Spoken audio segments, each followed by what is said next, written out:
there is no state requirement that they share with their residents or their residents' family any details of any challenges to their financial status. And of course, these are frail individuals in their later years, often with dementia, Alzheimer's, and other life-end diseases. And we know that all too often, the first that the residents or their families hear about potential foreclosure is when the sheriff is knocking on the door and literally taking them out into the front yard of these facilities. There was a case in the town of Hemet, an elder care facility with 102 residents had this very experience. The daughter of a 91-year-old resident with Alzheimer's described the scene as, quote, basically mayhem. You can imagine all of these seniors being displaced in a moment's notice. So what the bill will do to address the situation is require that the operators of these residential care facilities for the elderly give notice to state officials of long-term care, of the long-term care ombudsman, of specified events that indicate their financial distress. It also would require that the operators give notice to community care licensing residents and their legal representatives if, in fact, a notice of foreclosure has been issued on the property, an unlawful detainer is issued against the licensee, or that the licensee files for bankruptcy.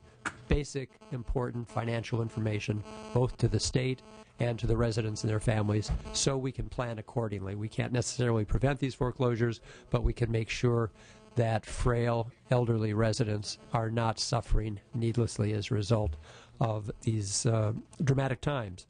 As I mentioned, no opposition, no votes to date. I would ask for your support today. Other witnesses, we have a motion and a second. We have our sponsor here, the California Advocates for Nursing Home Reform. And thank you for attending. You have the floor. Thank you. Good afternoon. My name is Anthony Chicotel. I'm a staff attorney with California Advocates for Nursing Home Reform.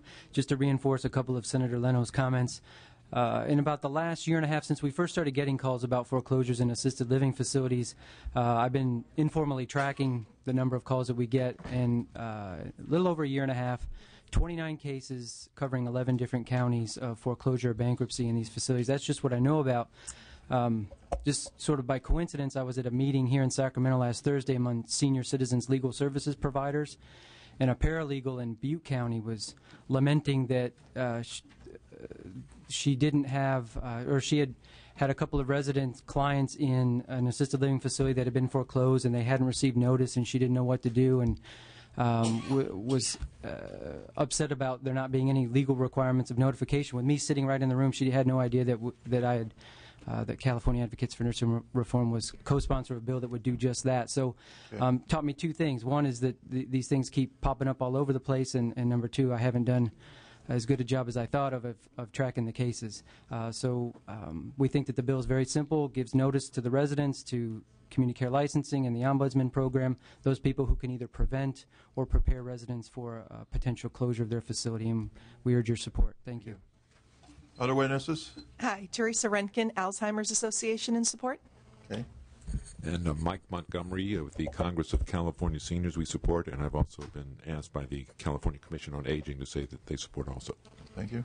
Henny Kelly on behalf of the California Alliance for Retired Americans and our 900,000 members, strong support.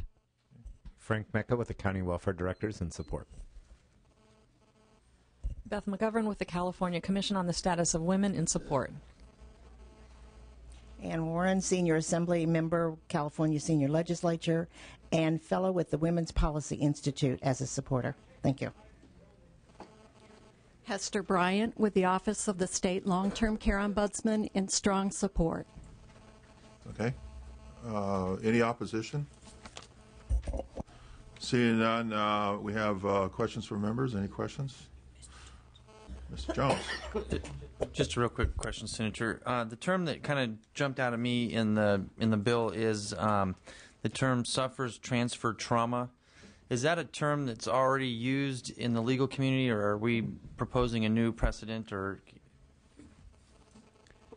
it is in the lexicon that these seniors do suffer transfer trauma. It is, I think, a medical term as well. Okay. Both emotionally, physically. So that already has precedent in the courts as to what that means. Okay. Let me check with my legal counsel. Yeah, absolutely. Yes. There's a clinical and a legal understanding of the term transfer trauma. Great. Thank you. Okay, any other questions? Good question. Motions for due pass on the floor. Author's closing. Any closing? I would ask your aye vote. Okay, motions for due pass, and we'll call the roll, please. Bell? Aye. Bell, aye. Jones? Aye. Jones, aye. Amiano? Aye. Amiano, aye. Grove? Grove, aye. Hall? Thank you. Portantino? The bill is out. Bill's out. Thank you, Senator. Thank you, Mr. Chairman, committee members. Got an aye right here. Hall, aye. Okay. Senator Liu. Senator Liu has item 1, item 3, and item 4. No. 2 is this one. Oh, I'm sorry. 3 is on consent, so I guess we're dealing with 2 items then. Correct. And item SB 43 and SB 368. yes, that's correct. You have the floor, Senator. Thank you very much, Mr. Chair. SB 43 will help CalFresh recipients retain their eligibility for federal food benefits in tough economic times and increase meaningful opportunities in the CalFresh Employment and Training Program. Specifically, the bill does 3 things. Establishes a self-initiated workfare option in counties that have a CalFresh Employment and Training Program. This would allow people to meet their work requirements by volunteering at schools, food banks, fire departments, and other nonprofit organizations. It also helps better track who's working in employment and training programs, and it aligns work rules for CalFresh employment and training participants to federal work rules so that when the federal government waives work rules for the country due to high unemployment, CalFresh employment and training participants aren't penalized. It makes sense to defer to federal rules to access 100% federally funded benefits, and it's important for us to keep these benefits in California during tough economic times. In closing, the bill has broad support from business and anti-hunger and consumer advocates and has enjoyed unanimous support in both policy and fiscal committees, and there's no opposition. The bill passed out of the Senate 38-0, and I ask for your support on the bill.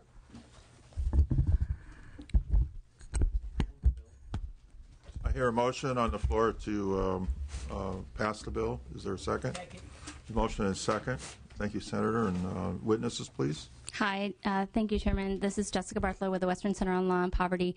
Again, the CalFresh program is a federally funded benefit that comes to California to help low-income Californians put food on the table when they can't afford to do so themselves. Many Californians are currently out of work, and this bill helps us make sure that federal food benefits that are available to out-of-work Californians do come into the state to support them and their families through hard times. It does this, as you heard, by relaxing mandatory work requirements when unemployment is high. That is determined by the federal government every year, so it's not kind of forever extending that relaxing policy, and also establishes a self-initiated workfare option, which we do think helps those who have the initiative and the capacity to find a placement for themselves that best fits their resume and provides them the opportunity to create networks and better kind of jump off into the workplace when they're able to. So doing both of these things, SB 43 will help both bring food to the table and help low-income Californians who are out of work find work fast and leave the program, which is what we all hope for. So again, thank you for your support. We hope you vote aye today. Thank you. Thank you. Other witnesses, please. Frank Mecca with the County Welfare Directors Association. We're in support of the bill and want to thank the author for working with us on language to deal with some concerns that were raised last year, and we're fully in support of the bill. We think it's going to expand access to food benefits and create consistency across the state and preserves enough flexibility for counties to manage these programs in the best way possible. Supporters, please. Beth McGovern with the California Commission on the Status of Women in Support. Okay, thank you. Any other supporters come forward, please? If not, we'll call for the opponents. Any opponents on this bill? This is item number 1 on our agenda, SB 43. And I see no opponents. So we have a motion on the floor. I'll ask for questions from our members. Any questions? Okay, we have 2. Okay, Mr. Jones. Ms. Groves got a question also. Senator, I have a couple of challenges with the bill. and maybe you can walk me through them, and maybe I can get over them. The one thing that I'm concerned about is accountability. When folks are, the bottom line is it's easier to volunteer than it is to look for a job or to work in a job. So the witness mentioned something about federal standards. So is there a standard at which point in time this option is initiated based on a unemployment rate or what? Yeah. So I'll leave it there, and I've got more questions. So yeah, actually, there. The version of the bill that was introduced last year, SB 1322, had a broader set of flexibility for the to-work program in food stamps. Food stamps actually has several work requirements. One of them is that you must seek a job. If you're offered a job, you must take it. That doesn't change. This bill doesn't change that. Another rule in the federal work requirement is that when unemployment is not high, again determined annually, you must have a job or you don't get benefits for more than 3 months. That was something we actually had in here, some more opportunities for volunteering to meet that work requirement in the first version of the bill, and it was recommended by the Assembly, by your consultant, that we take it out, and last year we did. We took all proposed amendments last year to get some additional support and also make the bill work better. That rule is still in place, and every year in October, if unemployment is no longer above the national average, that rule comes into place and people are required to work if they receive food stamps for more than 3 months or SNAP benefits, CalFresh benefits for more than 3 months. This bill doesn't change that. So this bill it still allows for all the other work rules in place. You can't be on strike and get benefits. You can't go to school more than full time and get benefits unless you're working. Many other work rules are in place. This is specifically for a very narrow work requirement. Okay, so then the standard is the national unemployment rate. Yeah. Okay, so if California's unemployment rate is above the national unemployment rate, then a person can qualify for this volunteer activity to count. If it's actually determined by geographic region, so what happens is every year the federal government says these are the geographic regions, and in California we break it down by counties. It says those counties are eligible for a waiver of the 3-month work rule. And California law says that the county can choose whether or not to waive that work rule. Okay. In California right now, all the counties have chosen to do so, but they need not. They could impose the work rule if they wanted to. And that's where the county flexibility exists and will remain despite this bill. At that point, the folks are required to work 3 months or be cut from food stamps, and that is CalFresh, and that is above the national average. Okay, and then you kind of segued into another concern I have. You mentioned county flexibility, but my understanding of the bill is it requires the counties to initiate this process. It doesn't give them the option if they don't want to offer the volunteer aspect of it. We're taking that away from them. No, there's still an option. So for the counties will have the option about whether or not they want to put the 3-month work rule in. Okay. If they do that, if they waive that work rule, then they also have the option about whether or not they want to have the CalFresh Employment and Training Program.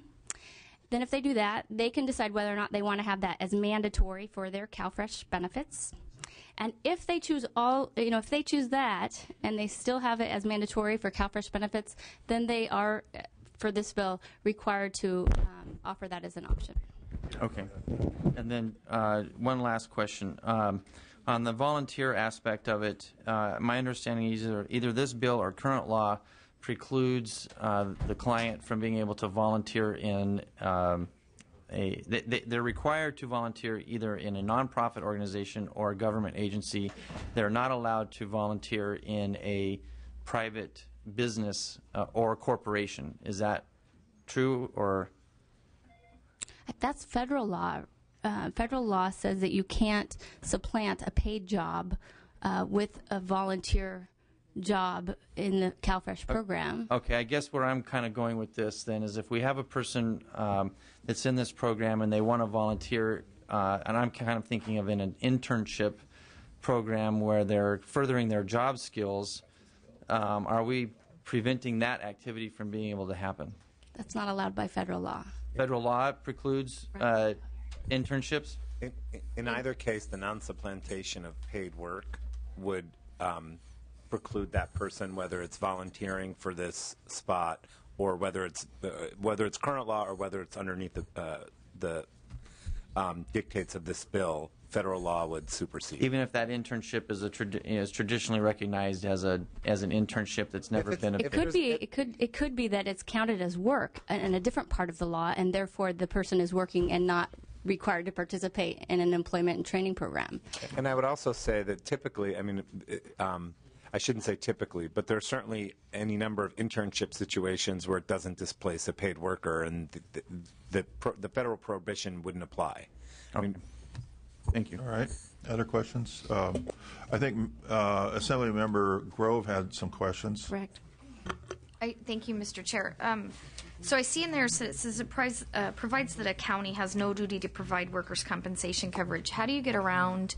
I know we're not an opt-out state, so if a volunteer gets injured, is it a civil liability issue then, or is it who's covered, or who's providing the coverage for that employee? Is it the nonprofit? This is a really good question. It's a question we actually had to spend a lot of time on in the bill last year, and met with a lot of people. And what it comes down to is that for the employment and training program, the federal government provides a certain set of 100% dollars to the state of California, and the state of California purchases employment and training benefits for the entire state. They do that currently, right now, for the mandatory placements. So these folks, if they are assigned into mandatory employment and training, they are covered just like everybody else right now under the state's employment and training. This wouldn't change either way, how they're covered or the cost of coverage or who's liable. Does the state provide an indemnification to the volunteer organization and technically the employer because employers identified who oversees their day-to-day work activities? So is there some type of an indemnification issue that the employer gets? The employer per se, as I'm saying, the organization where the individual is volunteering. Are they given some kind of certification that they're not liable for the placement? Yeah. Well, we'd have to look into the practices that are happening right now. Never heard of that one. Okay. So I was curious about that. The other thing I was curious about, I just want to follow up on Assemblymember Jones' question is that suppose, what really bothers me about the welfare system is that we continually limit someone. In limit, I'm not just saying limit as far as, and that's not me.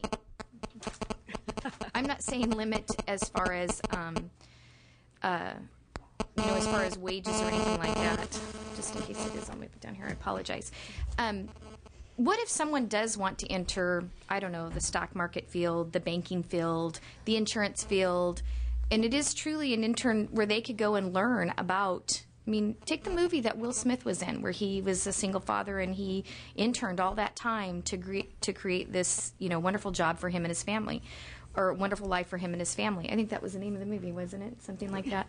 Anyways, but think about that. So what if someone wanted to intern or be a part of that to develop, maybe some aid-dependent mother wants to be, a financier or someone who deals in the stock market. Does this bill prevent her from working in private industry to be able to learn those skills? This don't get credit for it. This bill doesn't prevent. It doesn't add any additional preventions right now. But I love how you're thinking. This is exactly the spirit of the bill. Is that we know there are people who, are going to be assigned into a work placement where they're going to wash buses, and they have experience and a will to go further, and they could use that time to get themselves up and out. And that this bill helps to get us there. It doesn't add any additional prevention from somebody being able to do, as you suggest, and find in even kind of more entrepreneurial placement. It's not covered under the bill. It's specifically, it says federal non-profit. Yeah. But federal legislation prohibits that simply because they don't want to feel like they're subsidizing for profits. With forced labor, right. It's very specifically in federal law. So, that's the mindset? I don't think it's forced labor. I think if somebody wants to volunteer and be an intern to learn a skill and a trade, and it's the same thing as working. They can go to the fire department and wash fire trucks, or they can learn about the stock market or whatever they choose to learn about. Correct. But we're limited to the federal laws because this is a federally financed program. Okay. But in the absence of the bill, if a county was making mandatory placements, we would be governed by the same federal prohibitions. Yeah, this doesn't add additional limits to that person being able to do that. It doesn't help that person being able to do that because we can't change federal law that mandates that people can't work in a for-profit, be mandatorily placed in a for-profit entity. That's federal law. So this doesn't add to that limit. It just But they can be mandatorily placed in a nonprofit or a public state agency. Correct. Okay. That's not abuse on the same way, if that's what you're thinking about. I mean, if they're forced to work, I don't know, in one of our offices. Think about that. It's nonprofit. Yeah. Okay. Nobody's making any money. All right. Thank you. All right, thank you. Thank you. Other questions? If not, Senator, do you have a closing argument? If you like I would just ask for your support on the bill. Thank you. There's no opposition. Is there any opposition to this bill? Forgot to ask. I think I did. You did. Yeah. Okay. Do we have a motion on this bill? Yes, you did. Yeah, there's a motion and a second, a due pass motion. So the motion's for due pass, and please call the roll, please. Bell? Aye. Bell, aye. Jones? Not voting. Amiano? Aye. Amiano, aye. Grove? Yeah, I'm going to vote yes. I think it has the spirit of the bill. I am. Grove, aye. Yeah, I'm just concerned with all the federal stuff. Hall? Portantino? The bill. I'm an aye. Whoa. Jones, not voting to aye. The bill is out. Last minute pickup of a couple votes. Well, Thank you very much. Senator. Thank you very much. Then I have SB 368. Okay, And you have the floor for that. I really appreciate, Mr. Chair, the work of your staff in helping refine and improve this bill. It has received unanimous support in the Senate, and I'm pleased to accept the committee's technical and clarifying amendments. The Lanterman Act currently does not include a mechanism to allow responsible adults to be appointed to act in the best interest of the children that we're talking about for specialized services and supports. And as a result, some severely disabled children involved with courts do not have anyone who can take actions necessary to access regional center services. So this process is in line with current law that authorizes the court to appoint and, quote, an educational rights holder to make school-related decisions about a child when the court determines the child's parents are unavailable. And SB 368 will ensure that timely decisions are made for disabled youth in the dependency and delinquency system, and I ask for your support on the bill. Thank you, Senator. We have witnesses in support. Good afternoon, Chair. My name is Laura Fair. I'm the Education and Rights Director of Public Counsel Law Center. It's the largest pro bono law firm of its kind in the nation. And we're proud to sponsor SB 368, which will fix a hole that currently exists in the law with respect to a small group of foster and delinquent children who have developmental disabilities like mental retardation and autism. These children do not have a parent or guardian to make decisions for them. And SB 368 is critical for clients like ours, like Alice. Alice was abused at birth. At just 3 months of age, her biological father shook her with so much force that he fractured her skull and her ribs. She now has spastic quadriplegia and profound mental retardation. And although she recently turned 3, she functions at the level of a 2 to 5 month old. She cannot walk, talk, crawl, sit up, and she's fed through a G-tube. Alice's grandparents took her in and agreed to care for her and someday adopt her. But they needed help, and so they asked for nursing care and respite care from the regional center. The dependency court had already asked Alice's grandparents and appointed them to be education rights holders, but unfortunately, because of the current law, the regional center could not recognize them to help with the regional center services. As a result, Alice's services were unnecessarily delayed for 1.5 years during a very critical time in her life. And so we ask your aye vote on SB 368 to fill this gap. Okay, other witnesses, please. Thank you. Witnesses? Sorry. Deborah Doctor from Disability Rights California in support of this bill. We think it will help people, as were described, who are wanting to act on the best behalf of a child with developmental disabilities, and it also has the potential to save state money as well by having them choose the services in homes rather than having these kids face institutionalization. Okay. Other witnesses? Frank Mecca with the County Welfare Directors Association in support. Okay. Is there other supporters? If not, we have opponents. Any opponents to this bill? This is SB 368, and we don't see any opponents, so we have questions from our members. Member Grove, you have a question? Sorry, and the only reason I ask questions is because it helps me clarify my decision, and I apologize for the questions. But that's why we're here. Yeah, that's right. Who's taken care of these kids in the past? No one? I mean, represented in court, CASA, attorneys, no one? No. There are people who are taking care of the kids in court. So there's always a dependency attorney, and there will be a CASA. Actually, that's a really great example. The problem is that there's not a place in the current law to make it simple for that CASA to then step up and also help with the regional center services. So there's been this gap in this one small area, and so we're just trying to fill that gap. It's an excellent question. Okay. All right. Thank you. Okay. Mr. Jones has a question. Yeah, thank you. I came in today inclined to support the bill, but we're getting some pretty significant amendments on the desk that myself or my staff don't have time to really review. Maybe you can cover them real quickly, and my concerns will be alleviated. What did you say? They were shared with their Republican consultant. I didn't hear you, Ann. Oh, okay.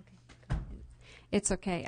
The bill really, the amendments really clarify the and made this educational person identified, and it clarified the bill. It made it better than it. Yes. Yeah. Yes.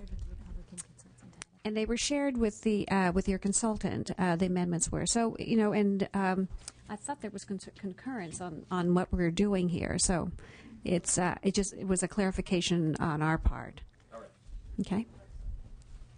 Their clarification without changing the without changing the yes. legislation. Educational person? This is what do they call this? Developmental decision maker. The developmental services decision maker. Yeah. Okay. Yeah. You said educational person. Well, I mean, yes. Okay. Sorry. Thank you for the clarification. I think we've got it cleared up here. It wasn't originally an educational rights holder. Now it's a development service decision maker. All right. Okay. Thank you. Okay. Any other questions? Glad we got that. Yeah, there was. It was a lot of amendments, but essentially that's what it does. Pretty, even though it amended different parts of the bill, so it's pretty much repetitive. Right. The amendments are all the same amendments for various parts of the bill. So. Yes. Technical changes. Okay. Right. Yes. Do we have any other questions from our committee? If not, I believe we need to have a motion on the floor on this item. We have a motion, and there's a second for passage of the bill with the amendments. And I'd like to offer the senator any closing remarks. I just would ask for your support on the bill. Thank you. Okay. Did we call for additional supporters? I don't know if we did or not. I guess we did. So we'll call the roll, please. Bell? Aye. Bell, aye. Jones? Aye. Jones, aye. Amiano? Aye. Amiano, aye. Grove? I'm just making sure that we're okay with the amendments. Okay. Okay, that's okay. Here. Right. Okay. Okay, what do you got? Thank you. Grove, aye. Did I hear him? Grove, aye. Hall? Portantino? The bill is out. The bill's out, Senator. Thank you. Thank you very much. Senator, we had your other bill on consent, and we need to take a motion to approve the consent calendar. There's a motion and a second to approve our consent calendar, which consists of the remaining bill. I think it's item 3 SB 309 is the consent calendar. Can we call a roll on the consent calendar, please? Bell? Aye. Bell, aye. Jones? Aye. Jones, aye. Amiano? Aye. Amiano, aye. Grove? Grove, aye. Hall? Portantino. Consent calendars. Is she putting over SB 119? I'm sorry. No. We're going to item 5, Senator Price's bill. This is SB 411. Senator Price, welcome. Thank you, Mr. Chair. Members? And Senator Lowenthal is next, and then Senator Walters.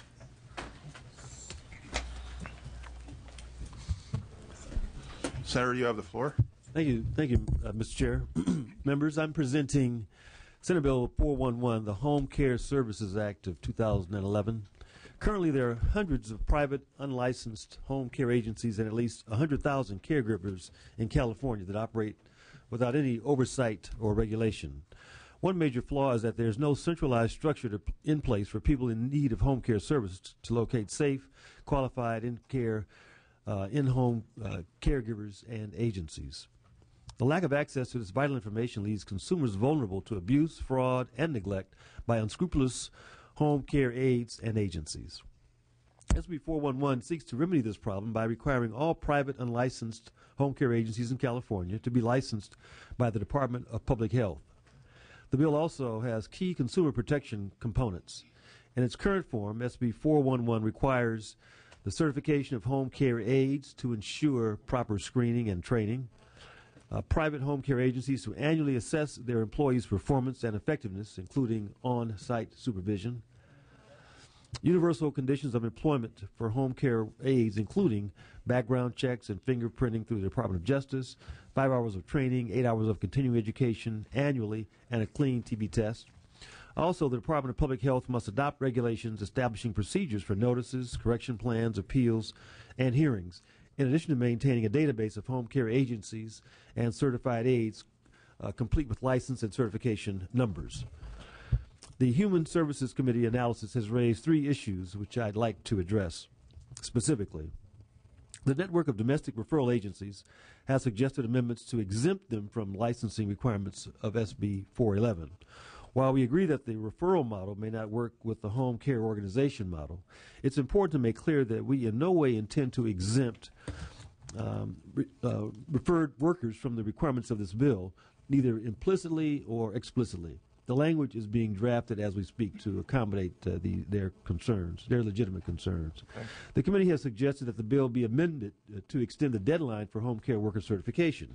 And we're currently talking to the industry about the deadlines that work and ones that are not as effective. The committee also raised concerns about the accreditation requirement. We're currently working with DPH and CAH to address these concerns.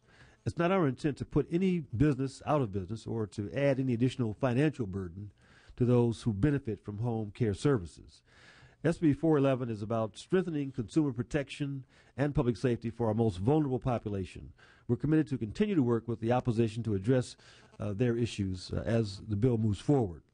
We think it's a sound piece of public policy that strengthens consumer protection and public safety to our most vulnerable. Today I have with me Cynthia Wooten, who has a compelling story that speaks to the need for the bill, Mr. Robert Harris representing the sponsor, and others in support of this legislation. Thank you, Senator Price, and we'll receive testimony from the other witnesses, please, in support. Mr. Chairman, members of the committee, my name is Cynthia Wooten. I'm here today to give you just one example of why Senate Bill 411 is an essential part of public policy and must become statute in the state of California. First, I'd like to acknowledge Senator Price for this long overdue piece of public policy. It's a bill that will provide consumer protections. It is cost neutral, and I'm grateful that the Senate has passed it on to you for your consideration. I have prepared testimony. I discovered this bill because I sought to make a complaint regarding a situation with my mother. I'm here on behalf of my 86-year-old mother. She lives in Thousand Oaks, California. And by extension and as a result of my experience, I feel like I'm representing at least 4 million seniors in the state of California. My mother, like so many others, was seeking to stay in her home and be independent as long as possible. She worked hard all of her life. For 35 years, she practiced as an ordained minister, and she lives on Social Security and pension. She suffers from debilitating osteoarthritis and dementia. In the last 5 years, she's needed assistance at home, but again, because of her fierce independence, we went to what was supposedly a very reputable agency which said on its website that they were licensed to provide in-home caregivers. We went to an agency because we wanted to have the protections of licensing. We wanted to have the protections of training for someone who would be taking care of her. I discovered 2 months ago, when the caregiver in my mother's home was taken away by police, that her agency, Select Home Care, was not licensed. And in fact, there is no licensing requirement, no fees, no certifications, no standards, no training, no accessibility to complaints or online information for any non-medical in-home caregiver agency. The reason that the caregiver was taken out of her home is because her bank, Wells Fargo, was very concerned about suspicious financial transactions in her accounts, and they contacted the police directly. We're grateful to Wells Fargo for having done that, and what resulted is a shocking discovery of physical mistreatment as well. My mother paid $7,400 a month for 12-hour-a-day care. That's not 24/7 care. That's 12 hours a day. As I mentioned, the caregiver caused terrible deterioration by not taking her to her standing monthly appointments with her primary care physician in all of 2011. She wouldn't let my mother get out of bed. She wasn't provided adequate food, and she was dehydrated, and this was all for the convenience of the caregiver. She reported my mother was doing well and provided detailed health reports about my mother's condition, all of which were fabricated. She was over-medicated, she was bedridden, and she was terrified, almost incoherent at the time that she was discovered in this condition and state. My mother's doctor, when she did finally see her, was disgusted and appalled at the emaciated condition of my mother. I'll gloss over some of the more difficult parts. Yes, thank you. I wanted to point out several things. First of all, the public sector is having to spend an enormous amount of time and resources, which are in scarce supply, as you well know, in terms of police investigation, the district attorney, the ombudsman person, and many other agencies and care providers through the state. We need to level the playing field. Board and care homes and nursing facilities have requirements, and CASA, the agency association, speculates that 70 to 80% of caregivers are in-home caregivers, totally unregulated, totally without oversight. I'd like to close by saying that this caregiver also took over $50,000 from my mother's accounts, and we know for a fact that these issues and these abuses, both financial fraud and elder abuse, are rampant. You can speak to any professional and gain that significant understanding. I really urge you to please pass this bill. As you know, there's a new demographic of baby boomers coming into the senior category. We have to confront this problem. It's huge, and again, I would urge you to pass this bill. It's time that we look beyond the locked doors of seniors who are dependent, vulnerable, and victimized. Thank you.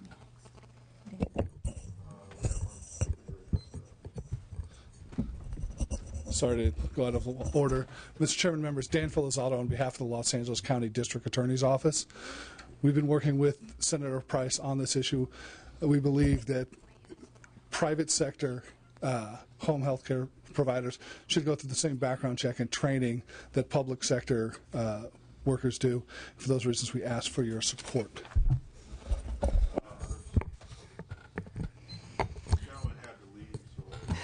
No, I completely understand. Hi, Teresa Renkin. That's kind of what I thought. It's written down. Teresa Renkin, Alzheimer's Association. As has been said before, that this year the first baby boomers are going to turn 65.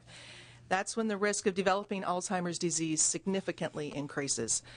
With this, there is an impending wave of new cases and new families that will have to face this devastating, deteriorating, and debilitating and heartbreaking disease known as Alzheimer's, a progressive and fatal brain disorder that causes problems with memory, thinking, and behavior. Family members take on a great deal of the caregiving. Home care aides provide critical assistance on a wide array of daily tasks: bathing, dressing, feeding, housekeeping, and more. Such services allow the family members to continue to work and assist in the individual's desire to remain in their own home. More than 1/3 of older people who receive primarily non-medical home care services have cognitive impairment consistent with dementia. Currently, businesses face as much as $1.4 billion in lost productivity each year as family caregivers miss work, reduce their hours, or change jobs. Alzheimer's doesn't just affect those with the disease. It also takes a toll on the family, financially, physically, and emotionally. Just imagine the tragedy of watching your loved one, the light of your life, slowly disappearing day by day. The families of people with Alzheimer's are already dealing with a great deal. They are looking towards the home care aides to assist in the daily needs of their loved ones. They need to be assured that this person that they have chosen to assist with their care is trained, qualified, and licensed. Individuals with Alzheimer's are physically frail, and as the disease progresses, their ability to comprehend and complete simple tasks deteriorates. Given that individuals with Alzheimer's may be unable to communicate abuses to their family members, they are therefore at a greater risk to experience abuse than an individual who's cognitively healthy. We support SB 411 because we believe that by implementing training, background checks, inspections, and licensing will greatly protect our cherished populations, our elders. Thank you. Thank you. Can we have additional supporters, please? Indicate their support. Good afternoon, Mr. Chair and members. Sawait Sium, United Domestic Workers AFSCME, here in support of SB 411. In the last couple of years, we've seen an increased emphasis on regulation and oversight of the in-home supportive services program. In 2009, the legislature, under the guidance of Governor Schwarzenegger, adopted the Anti-Fraud Initiative, which, among other things, required in-home supportive service providers to undergo criminal background checks and fingerprints. We believe that private sector home care workers, just as IHSS workers today should be properly screened before taking care of our most vulnerable population. We ask for your aye vote. Thank you. Other supporters? Bob Naylor, Addis Healthcare. We're in 16 states, most of which have regulatory mechanisms like this. We want to compliment Senator Price on being very reasonable in adopting amendments and working with the opposition, and we are now happy to support this bill. Can other supporters? Mr. Chair, Robert Harris on behalf of SEIU California, one of the co-sponsors of the bill, and I'm here if there's any questions. Other than that, I'm okay. Thank you, sir. I'm Vic Guzman, representing the California for Disability Rights, and we are in support of this bill. Thank you. Thank you. Mike Montgomery with the Congress of California Seniors. We support the bill also. Henny Kelly with the California Alliance for Retired Americans in strong support of this bill, and we thank the authors. Ann Warren, Senior Assembly Member, California Senior Legislature, and we are in support of this bill. Okay. Can we ask that those opposing the bill please come forward and welcome opposition to the bill? Please come forward.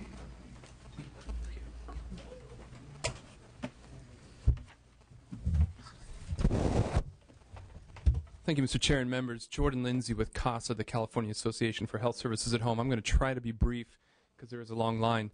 However, I just want to give some quick history on the background of this issue. CASA is the state association representing home care agencies. We unfortunately heard too many times several years ago the story that Ms. Wooten gave here today. Therefore, about 4 years ago, we sponsored a bill by Assemblymember Dave Jones, which would do exactly what much of this bill would do, which is that it would create a licensure requirement for the agencies in California, because we were hearing too many stories about unscrupulous agencies out there. So we were trying to self-impose regulation on ourselves. And then that bill did not make it through. This year, we decided to try it again, or during that meantime, we created a CASA stamp of certification approval. You have to have minimum standards, background check your workers, things of that nature. We tried again this year with Assemblywoman Yamada in AB 899, which is a bill that this committee heard and that this committee passed. And it was a bill that licensed the agencies, said you agencies, if you're going to be licensed by the state of California, you need to background check your workers, you need to do TB tests, you need to do some competency evaluation, you need to do these certain things which are best practices in the industry to create some consumer protection out there. That was our aim and our intention and what this committee passed. SB 411 proposes to license the agencies as well, with some significant differences compared to AB 889, which are outlined, some of which are outlined in the analysis, such as the accreditation mandate, which we are opposed to. However, SB 411 goes further and requires the regulation by the state of the entire workforce.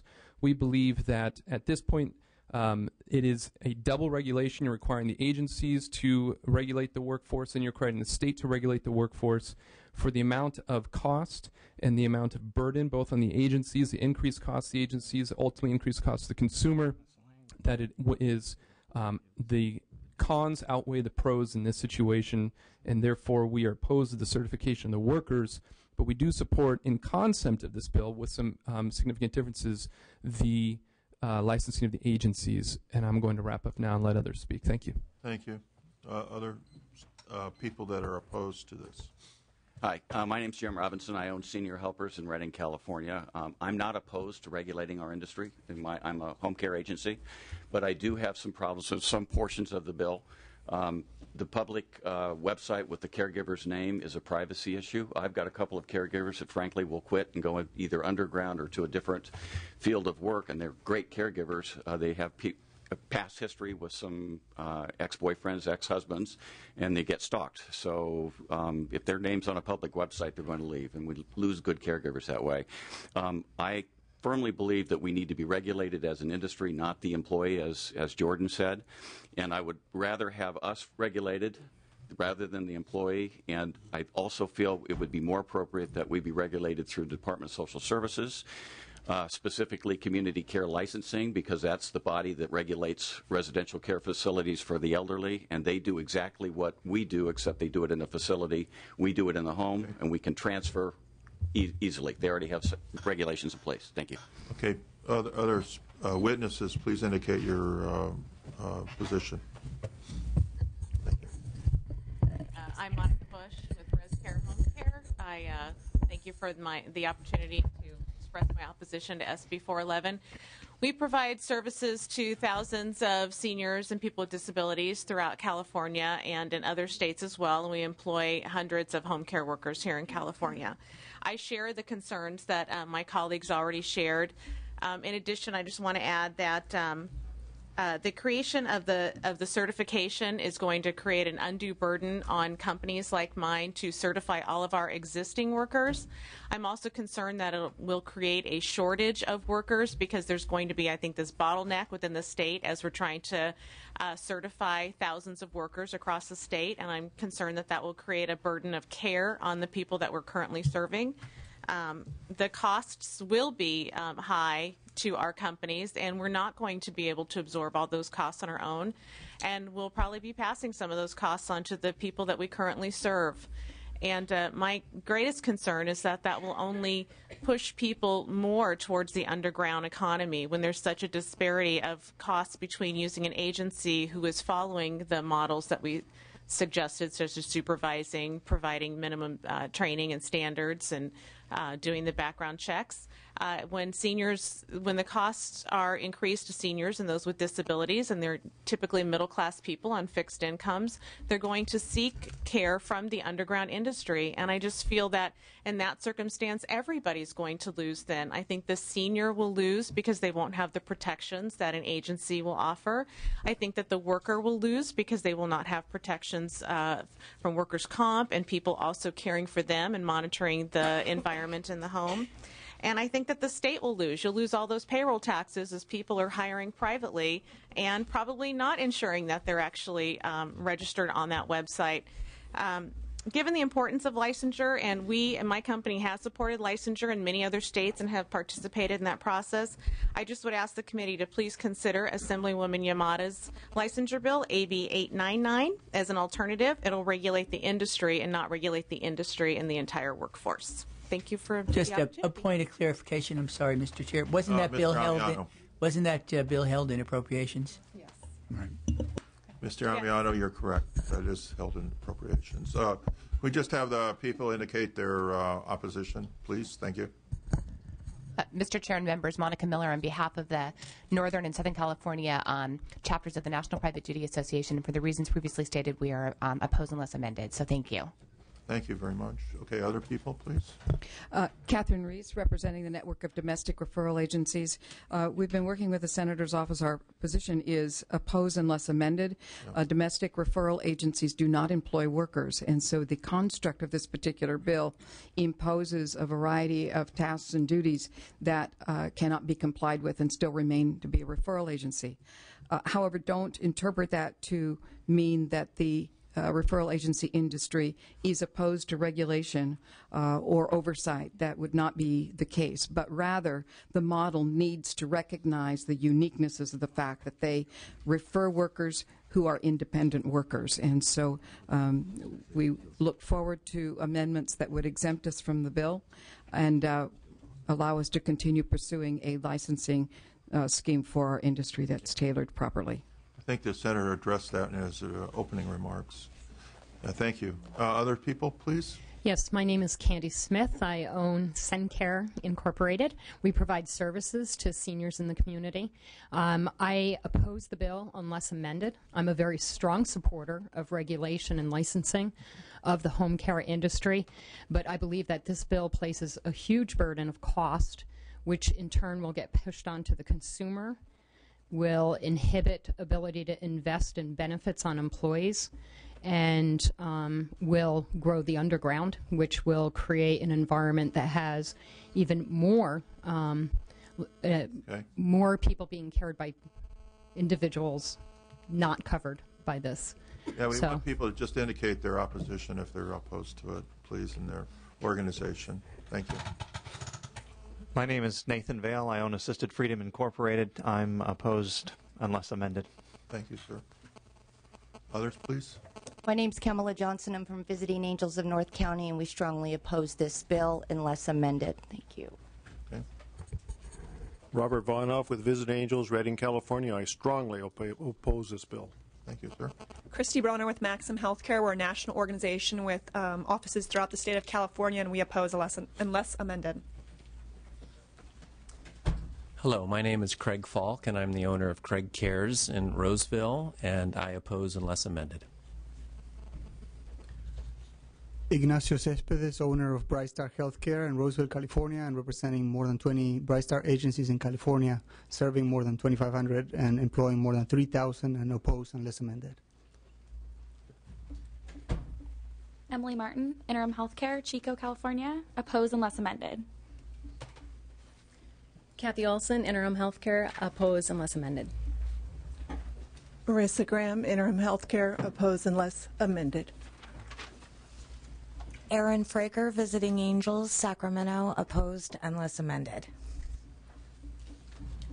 My name is Holly Todd. I'm with Visiting Angels Senior Home Care in Sacramento for 10 years. I represent over 50 franchises in the California area, and I oppose this bill.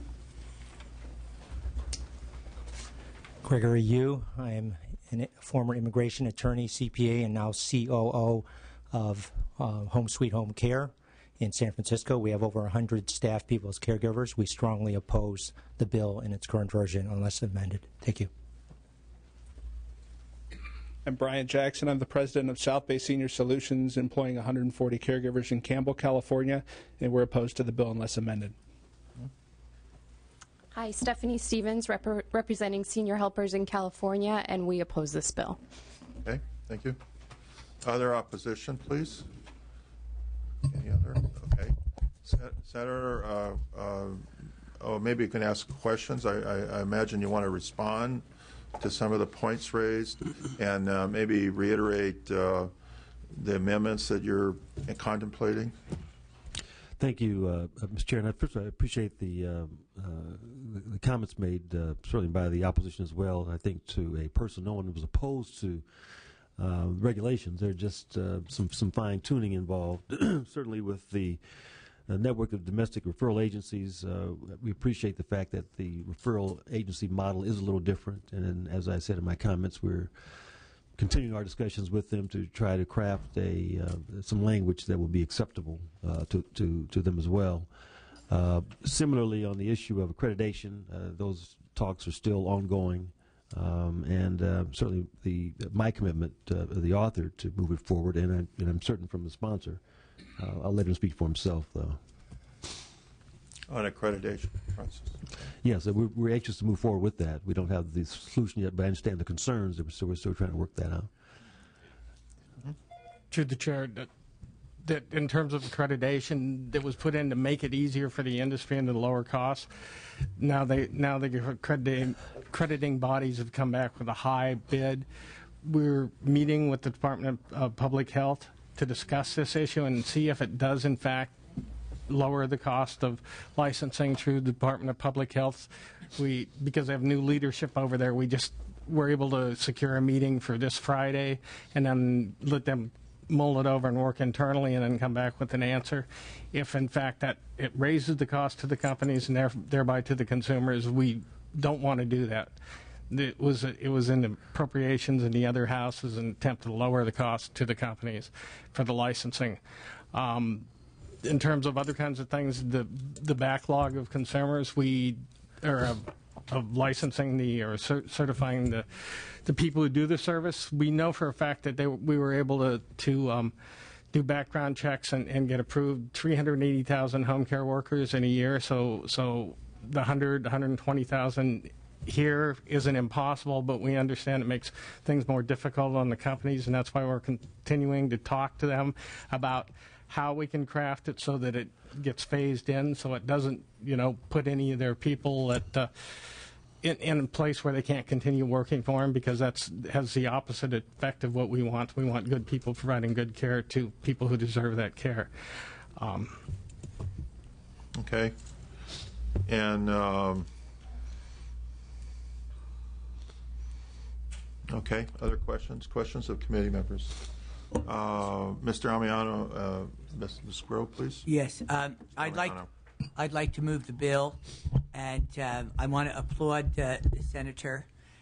This is an issue that's close to my heart. I have some pending legislation myself about the rights of domestic workers, and I've heard some of the same arguments. Some are ill-informed, some are genuine, some are extremely self-serving and very, very disturbing. Some of the things I would like to talk to your office about, since I am on the Health Committee, in terms of the amendments, the addressing of home care aides, working conditions, what about the undocumented, et cetera. But I know the author and the sponsor, and I know that they're very committed to working with the opposition, and I look forward to discussing this further in health. Thank you. This bill will go to the Health Committee, right, and it will also go to the Appropriations Committee. Right. So you have 2 more steps before. And if you require, it can come back here, Mr. Chairman.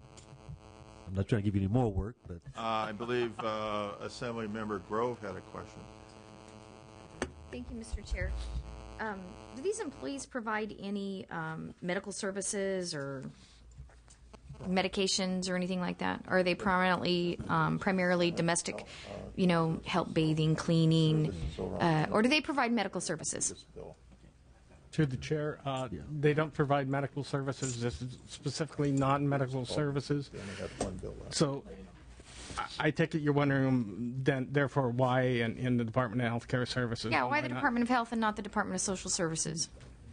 As best as we could discover when we were originally talking about doing the bill, that about half of the agencies that do home care also do home health. And their home health side of their business is already regulated through the Department of Public Health. We thought that it would reduce regulatory burden by having it all in one location. That was a big part of why we did it. The second thing is that in fact everyone who gets this kind of service has illnesses and illness-related things, and in fact the federal government, the state of California, all the counties recognize that there's a relationship between people being sick and this kind of service, and that's why Medicaid pays for HSS. So we thought it was a natural thing. We understand the concerns that they might be too high over at Public Health, and that's why we're continuing to talk to the industry. If it turns out that Public Health can't do it and doesn't want to do it, or doesn't want to do it at a reasonable rate, so it would drive up costs, we're committed then to looking at putting it in Department of Social Services where the Amada bill put it, that we care less about the specific agency, knowing that California is going through a whole transition with all of long-term care, and wherever it goes, it was probably an interim step. But the real reason we did it was we thought we were helping the companies by reducing their regulatory burden, because instead of having two different state agencies visiting them every year, they would have one. A lot of the people testified. Thank you for that answer. A lot of people testified in opposition, and they listed, 100 employees, 200 employees, whatever the number of employees are. How many employees total do you think this entire state entities represent? Don't know. I don't think estimate. Your best estimate. I don't have an. I don't, because a lot of them don't go through the agencies. A lot of people directly do it through Craigslist. A lot of people do it through the referral agencies. So you think it's over 100,000. Probably, yes. Over 100,000? Putting this bill in place, does that help the SEIU organize these people better? I don't know how that would help us any better than the fact that, we're actually organizing, and we have been for years. They go through Craigslist, their parents do it, their mom does it, their relatives do it. I don't.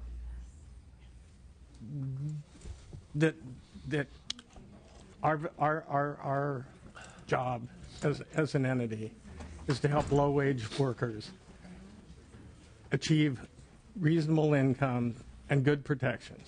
What's of low-wage workers, when you comment on that, just to go back? I checked with a local agency that's in my district, one that I could think of when I was looking at this bill. They pay very good wages, offer benefits, 401k plans. So back to my original question, is this an easier way for the SEIU to organize these employees? The bill, as you understand, the industry sponsored another bill, and we talked for a year about jointly sponsoring a bill, and they weren't sure they wanted to. So we went to Senator Price and asked him if he'd be interested in doing this.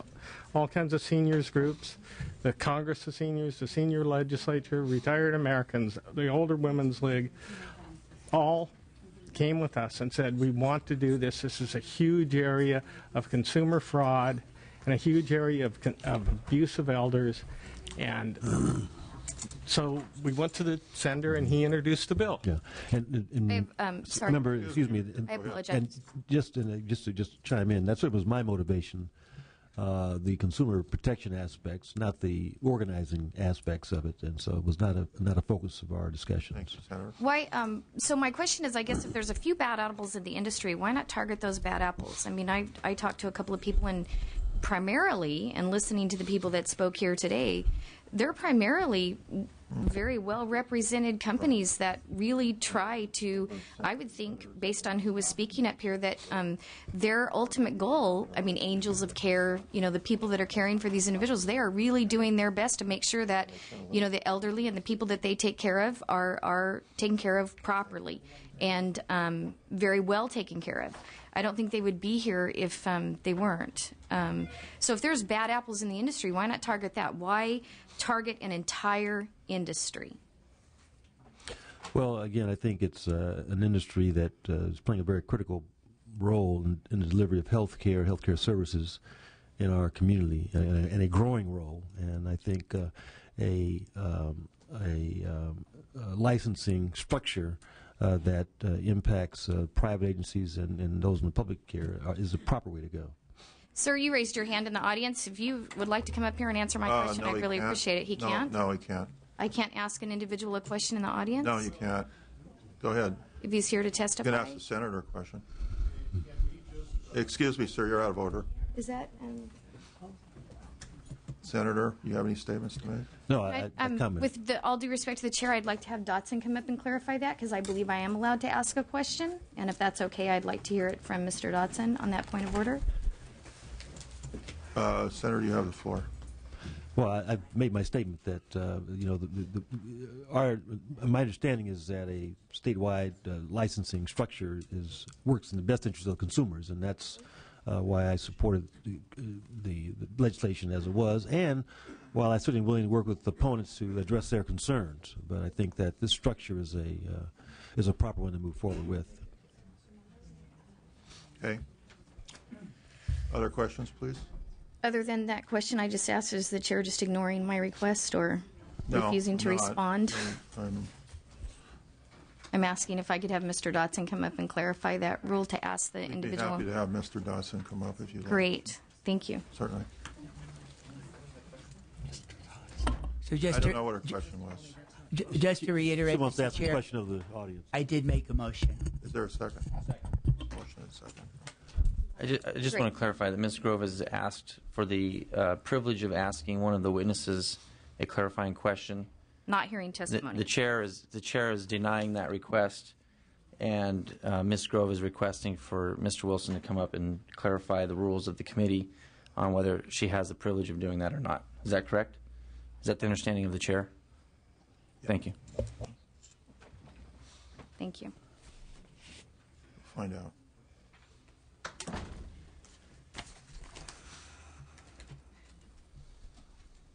Is there any other questions people have of the senator?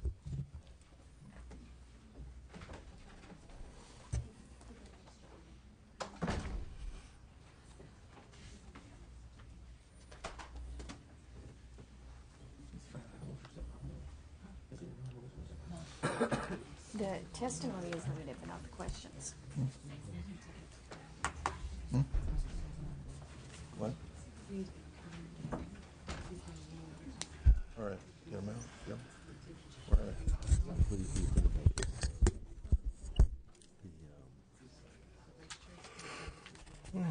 Issue on the certification, the accreditation. Oh, the accreditation. Right here. If it lowers the cost, then we'll need to raise the cost, and we'll take it. That was the thing for appropriation, because that's how they do their home health side accreditation. They told me that it lowers the cost because the accreditation entity takes care of what the licensing people would do otherwise. Thank you for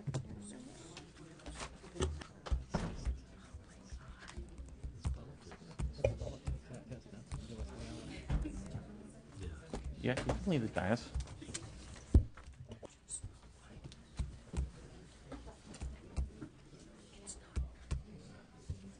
This is the paragraph that we're going to reference when he comes up, unless he's got a different paragraph he wants to reference. Yeah, that's the one I want to get going. That's why I said limiting it to witness. Sure. Okay. Kevin, how about these private agencies that are coming up? Have you guys seen any of these places?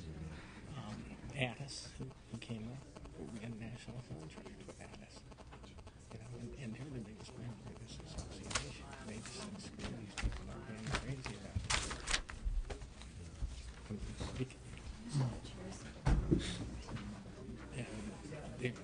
the other locals, like the area of 5 to 1's organized, and UHWA has 1 or 2.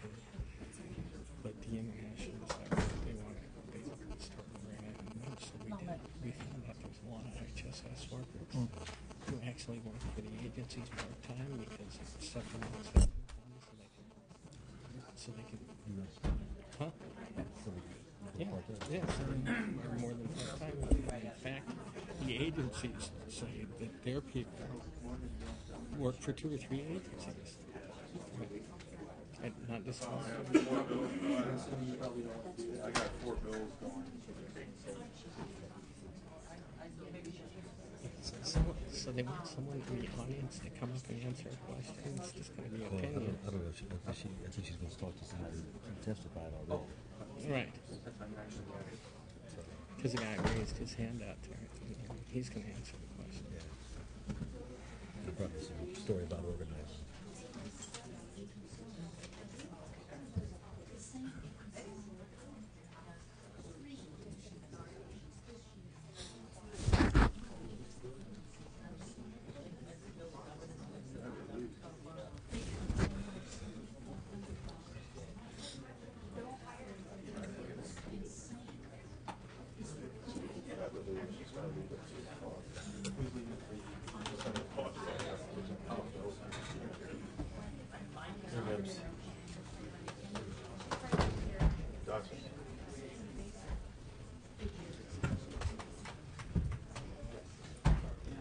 The other thing that makes me mad, she doesn't even know the man's name. You know what I mean?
Then you take a roll call. Or just you have to make a motion to overrule me. All right.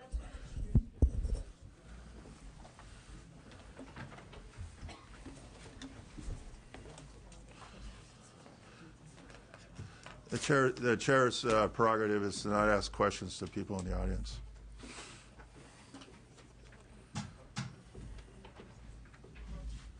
Mr. Chair, I thank you for being transparent on this. Thank you. Thank you. Senator, you have the floor. Thank you, Mr. Chair. Again, I just appreciate consideration of the committee. This is an important bill, I think, that will provide the kind of consumer services that are going to be so important, especially to a vulnerable aging population, of which I'm proud to be a member of. Again, my commitment to continue working with the opposition to address specific issues regarding certification, regarding the referral model, and to work in a way that is as helpful to both sides and the consuming public as possible. I respectfully ask for your aye vote. Thank you. We have a motion for due pass with the understanding the Senator is going to be working with stakeholder groups in the future on several amendments. As it moves to the health, this is referred to health, correct? It goes to health. Okay. This bill will go to Health Committee and then to Appropriations. Okay. So that's the motion. And do pass with those understandings. Call the roll, please. Bell? Aye. Bell, aye. Jones? No. Jones, no. Amiano? Amiano, aye. Grove? Grove, no. Hall? Aye. Hall, aye. Porcentino? Porcentino, aye. The bill is out. Thank you, members.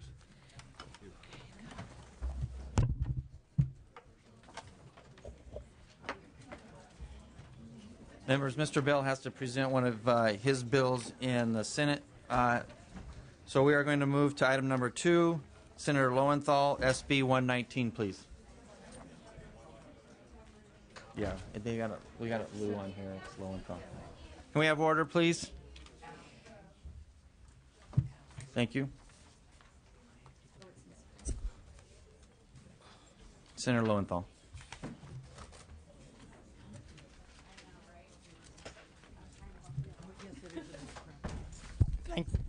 Thank you, Mr. Chair. First, I accept as author's amendments the committee staff's recommendation to further clarify the intent of the bill. Specifically, the amendments, 1, add a lower age limit of 12 years to the definition of youth, remove health and hygiene of the facility from the list of standards as it is duplicative of existing requirements. 3, remove references to, quote, exceptions of licensing standards, since these only apply to individuals and not facilities, and strike unnecessary language regarding to facilities licensed as groups. And it adds Assembly members Amiano and Senator Evans as co-authors. I'll move the bill. I don't know if we have a second yet. I'll second it. Okay. And let's wait just a minute. You have a witness that would like to testify, and maybe we'll get 1 or 2 members back on the dais, and we can take the vote then. Might go real slowly and speak very No, Senator, that's okay. If your witness would like to speak, we'll go with that. If not, I can call for the vote. Yes, witnesses in support I have. My name is Heather Deering. I'm the Executive Director of the California Coalition for Youth, a statewide grassroots advocacy organization that represents a wide variety of youth-serving organizations, particularly serving runaway and homeless youth. And we're a proud co-sponsor of this bill with the John Burton Foundation from San Francisco, and we'd like to thank Senator Lowenthal for his leadership on serving runaway and homeless youth through this bill. 2 years ago, you may know that we wrote a report called Too Big to Ignore about the kind of the situation and the environment of services provided to runaway and homeless youth throughout the state. And we made a wide variety of recognized a wide variety of barriers and made recommendations to address those barriers. The runaway and homeless youth population is hovering around 200,000 youth under the age of 18 in the state of California alone. Thousands more 18 to ages 24 up to 24. These are youth who are not in a system of care. They have no state services available to them directly, and they choose the streets over violent homes oftentimes, or even over more restrictive placements in the foster care system. Emergency youth shelters are a primary point of entry for safe and secure services for runaway and homeless youth, and they're funded largely by federal dollars. There's no state funding for them. They provide basic needs such as food, clothing, and showers, and they're short-term and voluntary services. Because shelters are voluntary, there is no clear category within community care licensing for regulating them. This has led to a great deal of inconsistency both in the interpretation of that and the implementation of existing licensing categories for emergency youth shelters. In many cases, this has led the community care license to interpret that an emergency youth shelter should be required to seek out a group home license, which is inappropriate for a wide variety of reasons. Therefore, the intention of this bill is to create a new category of licensing within community care licensing for emergency youth shelters that sets a minimum standard of care for the provision of services to the vulnerable population of runaway and homeless youth, while ensuring they can access critical and life-saving services with as few barriers as possible. Services, I'd like to add, that are specific to the unique and individual needs of the youth accessing the shelter, whether they identify as LGBTQ, have disabilities, or mental health needs, for example. So in summary, emergency youth shelters provide much needed critical services to ensure the safety and security of runaway and homeless youth who are on the street, who fall in between the gaps of existing services, and they deserve a regulatory category that's appropriate for both them as well as the services that are the providers that are offering the services. So I respectfully ask for your aye vote on this bill. Thank you. Thank you. Additional testimony and support? Good afternoon. My name is Ruth Nunez. I'm the Director of Residential Programs at Larkin Street Youth Services, and it's a nonprofit organization in San Francisco that works with homeless and runaway youth. We're in support of this bill, and we hope that you support it. As Heather has talked about, change really happens with trust. Our young people come into our doors, and specifically coming to the pace around where they are. Client-centered approach is the most gentle and organic way to work with the young people. We really believe that eliminating barriers and working with the youth where they are is the most successful approach of getting them off the streets for good. Another one of the great examples most recently has happened in our organization. In the last month, we had around 8-9 young people coming through our doors, coming in on Friday night, for example, for various reasons that they're not at home. They were running away. Literally, the next day, the next working day on Monday, they were back home. This is a prime example of why these standards are set up to specifically work with the youth that may just need a little bit breather. So we really hope that you can support this bill and move it forward. Thank you. Any other additional testimony and support? If you can state your name, affiliation, and support, please. Yes, my name is Doug Johnson. I'm with the California Alliance on Child and Family Services, and we support this effort to create this new licensing category for this needy group of children, many of whom are runaway foster youth. Thank you. Other testimony and support?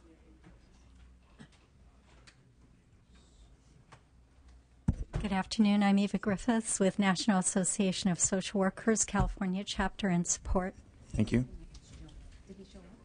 Any other testimony and support? Any testimony in opposition?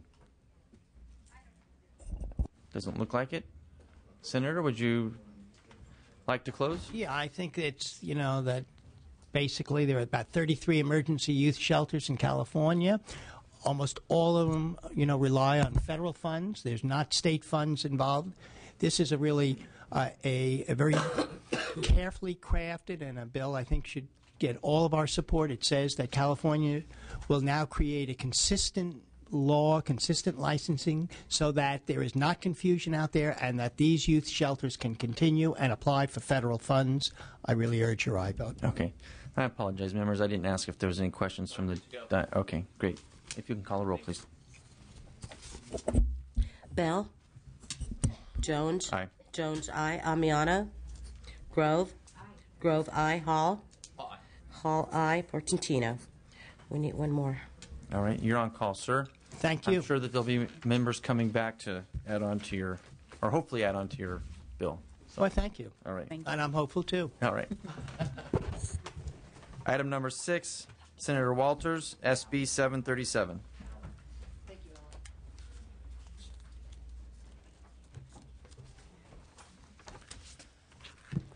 Senator Walters, thank you for your patience. Thank you.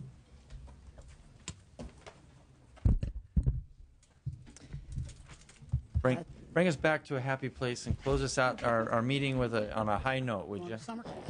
You pass this bill out and it'll be on a high note.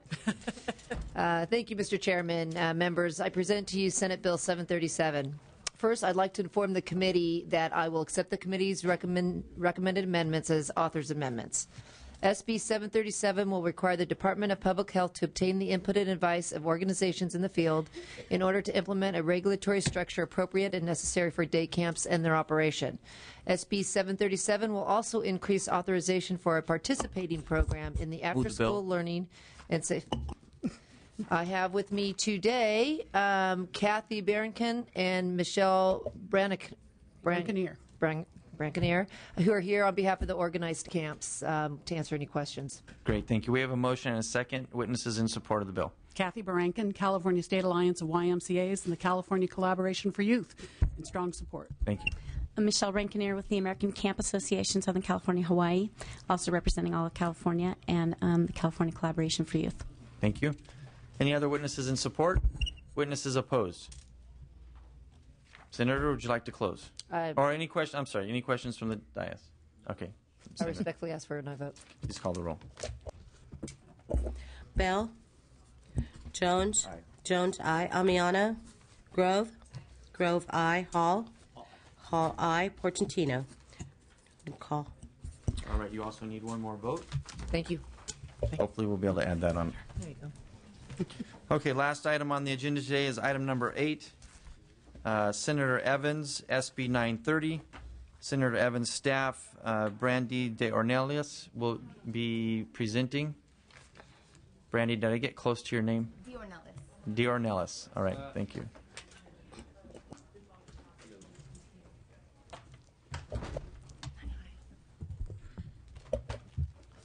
Ms. De Ornelas.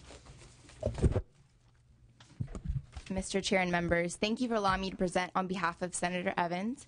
She sends her sincerest apologies for not being able to be here. SB 930 is a measure to repeal 3 unneeded, unworkable components of the IHSS Anti-Fraud Initiative of 2009. The initiative included 10 separate components. 3 components of this initiative have proven to be costly and ineffective. First, fingerprinting for all consumers. Second, provider and consumer fingerprinting on timesheets. And third, prohibition of the use of P.O. boxes by providers on IHSS forms. There's no evidence to support the effectiveness of these 3 mandates. Neither the Schwarzenegger administration nor the Department of Social Services has identified any instances of duplicate aid through these methods. In the absence of evidence showing the effectiveness of these measures, the $41.6 million to be spent on this program is unwarranted. SB 930 would allow for precious state resources to be directed to a higher priority. Move the bill. I'd like to add that the Insurance Commissioner Dave Jones is in support of the bill, and I have copies of his support letter. And with me here today is a sponsor of our bill and supporters. Thank you.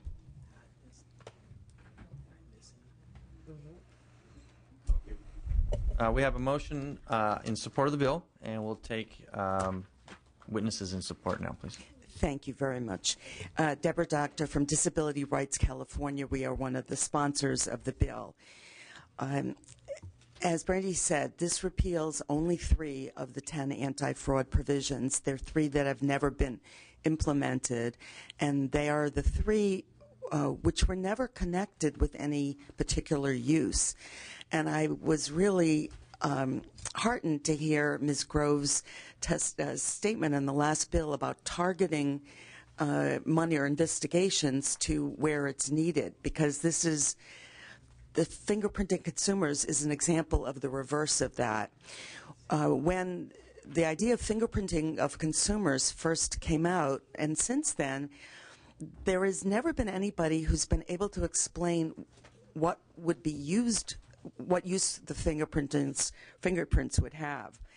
The initial fingerprinting, which was proposed to be done by these military-grade MorphoTrack machines, was to make sure that people are who they say they are and that they're not having services under 2 different names. Now, this is not a cash benefit that somebody can sell on the corner or trade for something. It's personal care in someone's home. So it requires you to imagine that somebody is setting up multiple households in which they could get a bed bath that you would need to fingerprint them to make sure they are who they say they are. And there's never been one reported case of that ever. The second portion of this was fingerprinting the timesheets every 2 weeks. So this would be about 1 million fingerprints a month. Those fingerprints would be done by the do-it-yourself method, where somebody, a consumer at home, would roll their fingerprint on an ink pad. So there have been issues raised about the quality of those as compared to the first kind of technical fingerprint. State law forbids the fingerprints to be compared with each other. The first fingerprint for ID cannot be compared with the fingerprint on the timesheet. So that raises the question, what would you do with 1 million fingerprints per month? What's anybody going to do with those? The third piece of this is to repeal the ban on the use of post office boxes by home care workers. In the committee analysis, it points out what the post office itself says about post office boxes being safer, mail getting to them faster. I had found on one county's website a recommendation that if people had been the victims of identity fraud, they should consider using a post office box instead of their home mailbox. We have people who live in California in rural areas where there is no home mail delivery, period. Or they live in situations where it's not safe for them to get their mail. Again, there's been no connection made between fraud and the use of a post office box. So why would we be connecting the two when nobody's been able to say where there's a cause and effect here? We absolutely support anti-fraud measures that are targeted and that have some track record of actually turning up fraud and being useful in prosecuting it. These three don't meet that criteria at all, and I hope that you would support this bill. Thank you. Other witnesses in support? So White SGSCUM, United Domestic Workers AFSCME, we are also a co-sponsor of this bill. As Deborah stated earlier, these provisions came as a result, the legislature adopted these provisions in the 2009-2010 budget agreement. There was a lack of thorough policy discussion on these matters, and we truly believe that had there been a thorough policy discussion on these matters, these provisions would never have seen the light of day. In the absence of any evidence or information to support these statutes, we hope that you will do the right thing today and repeal these statutes and vote yes on this bill. Thank you. And Mike Montgomery with the Congress of California Seniors. CCS supports this bill. Thank you. Other testimony in support, please. I'm Vic Guzman, speaking for the California Alliance for Retired Americans, and we are in support of this. Also, I am also representing the California for Disability Rights, and we are in support with them. Thank you. Beth McGovern on behalf of the California Commission on the Status of Women in support. Farrah McDade Ting on behalf of the California State Association of Counties in support. Nicole Wertelman on behalf of the City and County of San Francisco in support. Eva Griffiths with the National Association of Social Workers of California chapter in support. Thank you. Other witnesses in support? Any witnesses opposed? Questions from the dais? Just to clarify, this bill is to not fingerprint the recipient of care, but not the caregiver itself, right? Correct. This does not change the process of fingerprinting the workers, the home care workers. The only involvement of them in this bill is if the fingerprinting of the 450,000 timesheets twice a month, their fingerprints were going to be on that as well with the consumers, with the same issues of the consumer. When you say consumer, is that the? I'm sorry, the person who gets the services. That's our jargon. That's okay. Consumer. That's fine as long as I understand which one it is. Yeah. Okay, so it's to not fingerprint the consumer. If we eliminate fingerprinting on the timesheets, then neither the worker nor the person who gets the services will be fingerprinted on the timesheets. The workers, however, this does not change the initial fingerprinting and criminal background check for the workers, the people who do the work. Okay, so was the bill initially introduced because fingerprinting a consumer, the thought process behind that is that duplication or a fraud deterrent?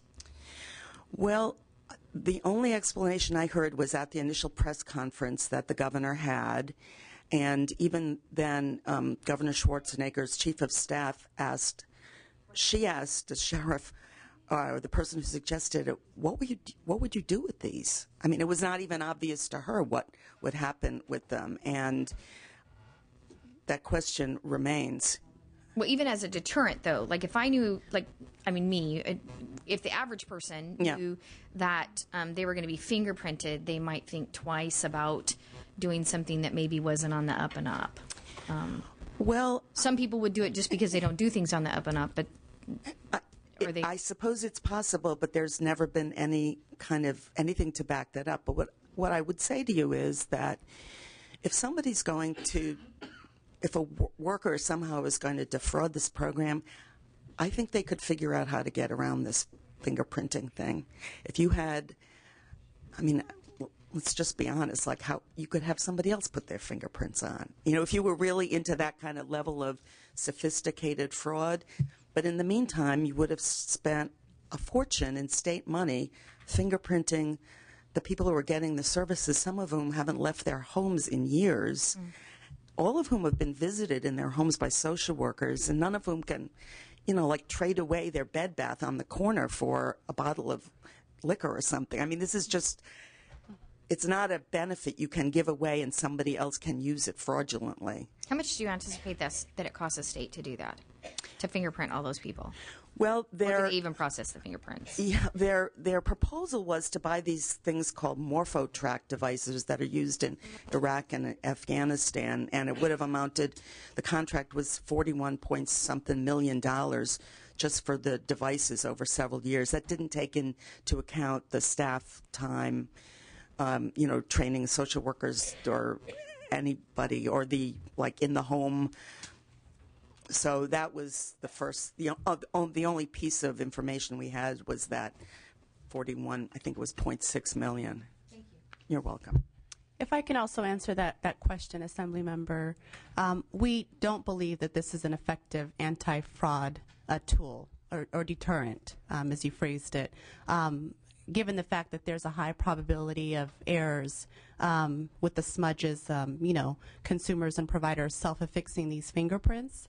Additionally, the Department of Social Services has also testified that they would not be able to legally compare timesheet fingerprints to the original fingerprint.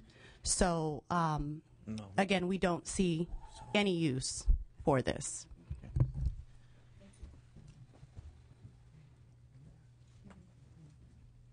I had a quick question.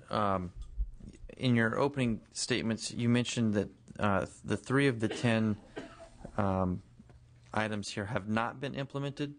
These 3 never have been implemented. Okay. The others have, the background checks and the fingerprinting of the workers and that kind of thing, but these have not. All right.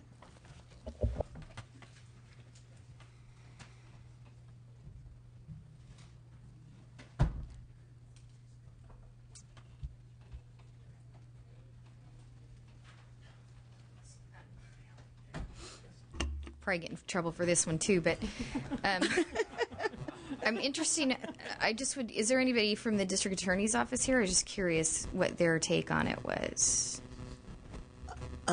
Their association has opposed the bill, but it's also interesting that, I don't know whether you saw the SAC-B opinion piece yesterday. I think nobody would say that the assistant district, the district attorney in Sacramento is somebody who's been very outspoken about her beliefs about IHSS fraud. One of her assistant district attorneys acknowledged in the paper yesterday, as she has in other public settings, that the quality of these homemade fingerprints doesn't lend themselves really to have much of a use in any legal matter. Thank you. Thank you for that. You're welcome. At this point in time, we lack a second and a quorum. And floor session is starting in 35 minutes. So I think what I'm going to do is I'm going to provide the second so that we can take the roll call. I am going to vote no, but hopefully that will hold it open so that the chair can close out the item when he gets back. I think that's fair to the senator and to the witnesses that are here, and also to the members, because I can't control the clock. I can't control the second, so I will do that and move it along. So I will provide the second. Any other comments from the dais? Okay, if you'll please call the roll. Bell? Jones? No. Jones, no. Amiano? Grove? I'm going to lay off until I can get that information. I can look for that information. From the District attorneys. Oh, okay. Thank you for your information, because I was going to know. Grove not voting? Hall? Hall, yes. Hall, aye. Oops. Sorry. That's not you. Portantino. Bill has 1 to 1. Okay, so you have one vote. We have three members absent. If they can make it back by the time the chair makes it back, we'll hold it open until the chair. I'm going to let the chair close the meeting when he gets back, so we'll hold it open until then. And please check back with the staff after the end of the day. I would imagine would be the marching orders at this point in time. All right, thank you. Thank you.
I lift the call on item number 2.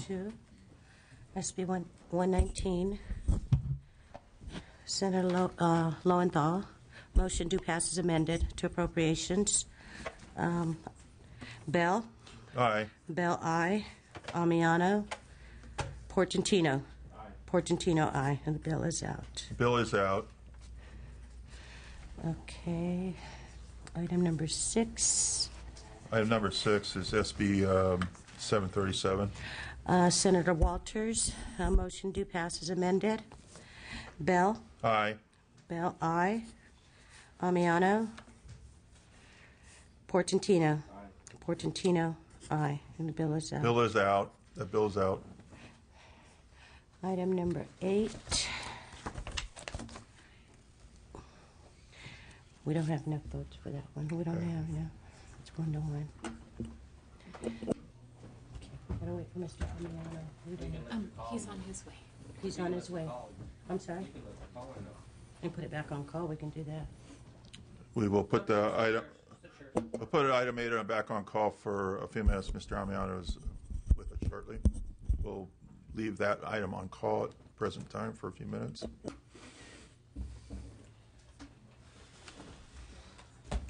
That's the last one.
We will lift the call on item number 8.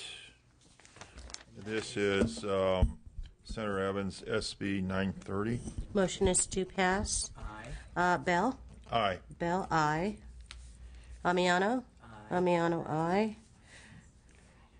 Portantino? Portantino, aye. The bill is out. That bill passes. It's out.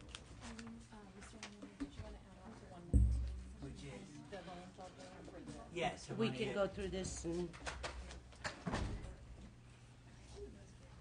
And Mr. Amiano, you were absent on that one. You want to add on as an aye? Aye.